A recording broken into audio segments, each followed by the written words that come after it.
Eloise and the Old Blue Truck, written by Ken and Graham, illustrated by Florence Sarah Winship.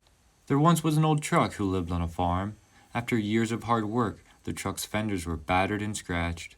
Its tires were patched. Its paint had faded to a pale blue. A brown cow named Eloise lived on the same farm. Eloise was even older than the truck. Her ears were tattered, her horns were chipped, her back sagged, and her tail was unusually stringy. But the old blue truck didn't mind the way Eloise looked. It had always liked her for her gentle way of mooing and the way she swayed along the path to the barn each evening at milking time.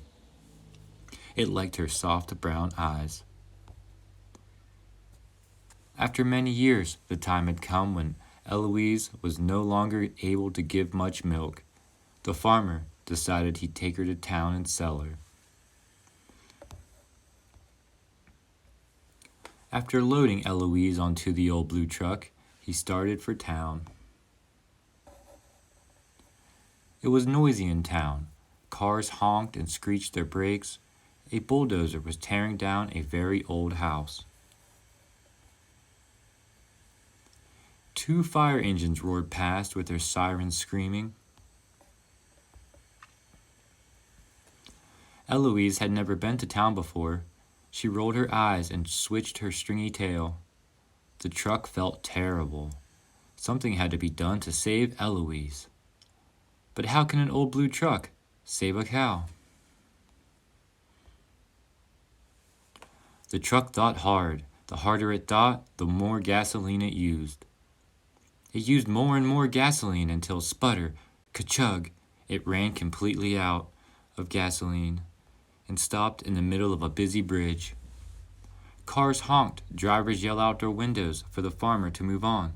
Eloise began mooing.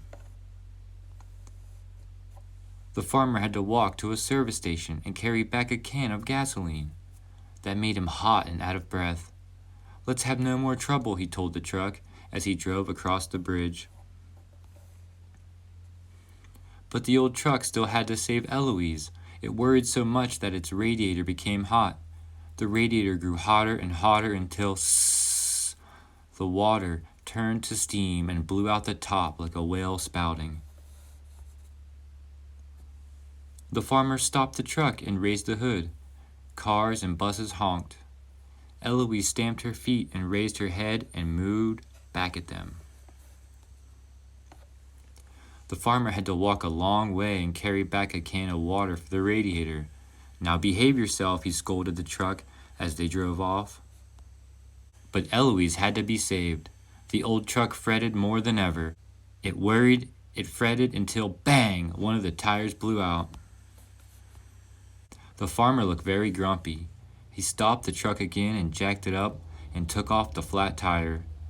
He had to roll it to another service station to be fixed. A long line of cars, buses, taxis, and trucks honked for him to move. They made a terrible racket. So did Eloise. "If I didn't know better," he said, "I'd say you didn't want me to sell Eloise. Well, maybe you're right. She ought to go back to the farm with us and just take things easy. She's earned a nice long rest." The truck felt like tooting its horn for joy.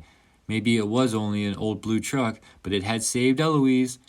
From that day on, wherever the truck worked on the farm, Eloise was always nearby. Sometimes the farmer's friends asked why he didn't sell old brown cow with the stringy tail. He'd just smile and say, "Sell Eloise? Never. My old blue truck won't let me."